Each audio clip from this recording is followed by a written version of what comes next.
Hi, my friends, and now for something completely different, I'm going to read your mind. I want you to think of any number between 1 and 1,000. Are you thinking of one? You are? Oh, good. I got it right. 1. Well, anyway, welcome back to the channel, everyone. Brian Richards here. So glad that you're here. And if you enjoy learning self-working card tricks, this is the place to be. Be sure to hit like and do subscribe to my channel. Today, I'm going to teach you a really cool card trick that you can actually do with a borrowed deck of cards. All you need is a marker and a piece of paper to write a prediction, and you will be able to do this trick. So, let's get into today's tutorial. Again, a borrowed deck of cards. It could be shuffled by anyone. It really doesn't matter. Once it's shuffled, you're going to take the deck of cards back. But before you do anything more, what you're going to do is you're going to write a prediction on a piece of paper. And so I'm going to write a prediction here. I don't want you to see what it is just yet. I will make my prediction, and then I'm going to kind of fold it in half, like so, and I'll just leave it right there in full view. Now, what you're going to do is you're going to have a spectator take the deck cards, cut it into 2 piles, and then what you're going to do is you're going to further shuffle these by riffling them together, just like that. Again, just to make sure it's further shuffled, and then you're going to do a nice little overhand shuffle as well. And then you explain that for this trick, you don't need an entire deck of cards. You only need 7 cards. 7 is a lucky number. So we're just going to use 7 cards. 1, 2, 3, 4, 5, 6, 7. And then you're just going to get rid of the rest of the deck because you don't need that at this point. Now, what we're going to do is we're going to further shuffle these 7 cards in some various ways. We're going to do some professional shuffles. The first shuffle we're going to do is what's called the down-under shuffle. That's where you put the first card down on the table, and then the second one you put under, and then the next one you put down and then under, down and then under. I learned this in Australia. Down, under, and down, and then the last one goes on top. And then the second shuffle that we're going to do is what's called the top and bottom pair shuffle. That's where you take the top and bottom card, you pull them off as a pair, and you put them down on the table, and then you do the same thing here, next pair, and then the next pair, and then the last one goes on top. Now, here's what's amazing. At this point, what you're going to do is you're going to ask a volunteer to pick a number. But let's not pick 1 or 7. Let's pick either 2, 3, 4, 5, or 6. And they can pick any of those numbers. That's what really makes this amazing. So let's say they pick the number 3. What you're going to do is you're going to take the top 3 cards one at a time. You're going to put them onto the bottom like this. 1, 2, 3. And then the next card, you're going to turn face up. And you're actually going to do this 5 more times. You're going to go 1, 2, 3, and then take the next card, turn it face up. Then you're going to do it again.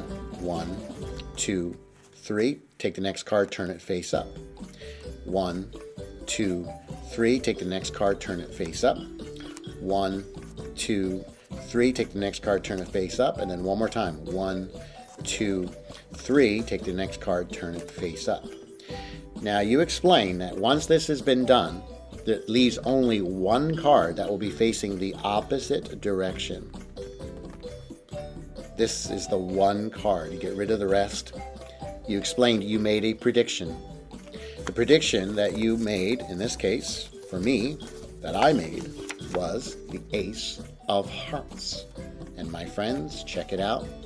It is indeed the Ace of Hearts. How crazy is that? Pretty cool, right? And again, what's amazing about this trick is you can use a regular ordinary deck of cards. All you need is a piece of paper and a marker, and you're set. Okay, so let me just get into a quick explanation of how this trick works. It's super fun, and here we go. Now, after a deck of cards is shuffled by the volunteer, when they hand it back to you, what you want to do is you want to look at and memorize whatever the bottom card is.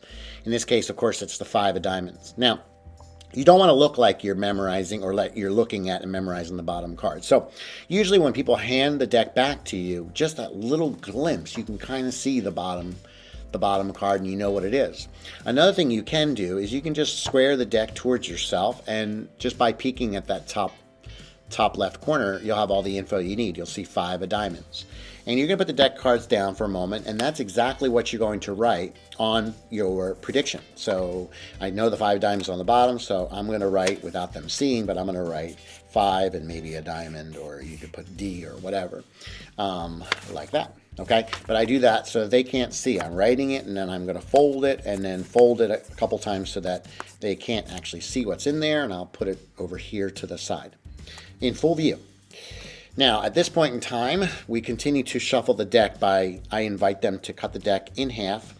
And then what I'm going to do is I'm going to riffle these together. And it's important that when I riffle these, that I keep the bottom card on the bottom. So make sure that when you riffle, that card, that side goes first.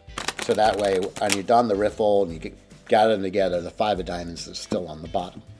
Then the second shuffle you're going to do is an overhand shuffle, and what you're going to do is you're going to shuffle the 5 of diamonds from the bottom of the deck to the top. And the way you do that is you grab like the bottom half of the deck with the 5 of diamonds on the bottom, and you just shuffle these cards on top of the deck, and you go all the way through until you know you get to the last card, one last card, and you throw that on top.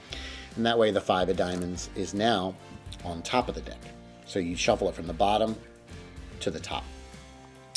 Now, once this is done, you explain that you're not going to use an entire deck. You're going to use 7 cards, and you're going to count 7 cards onto the table one at a time in reverse order. So the first one is the 5 of diamonds, then 2, 3, 4, 5, 6, 7, and then you get rid of the rest of the cards. Now, what you're going to do is you're going to say that you're going to further shuffle this pack of 7 cards in a very specific way using some pro shuffles. The first one is what's called the down under shuffle. And that's where you take the top card, you put it down. Okay, that of course is going to be just any card, doesn't really matter. And then the next card is going to go on the bottom, and then down, and then under, and then down, under, down, under, down, under, down, and then the last one goes on top.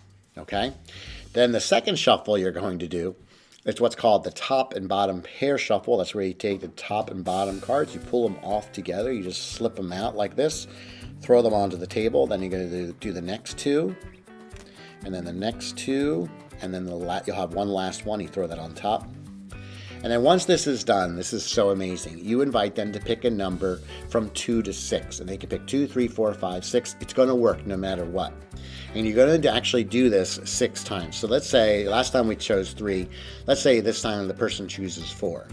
What you're going to do is one at a time, you're going to count 4 to the bottom like this. 1, 2, 3, 4. And then the next card that's on top, you're just going to turn it face up. And again, you're going to do this now 5 more times. So 1, 2, 3, 4, and then turn the next card face up. 1, 2, 3, 4. Next card, turn face up. 1, 2, 3, 4. Next card, turn face up. 1, 2, 3, 4. Next card, turn face up.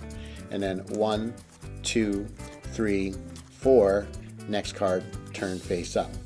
Now, once you've done this 6 times, you put them down on the table and you explain that this process actually turned a bunch of cards over, but there's still one card that's facing the opposite direction.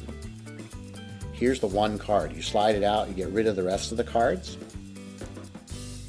You remind them that long ago you made your prediction.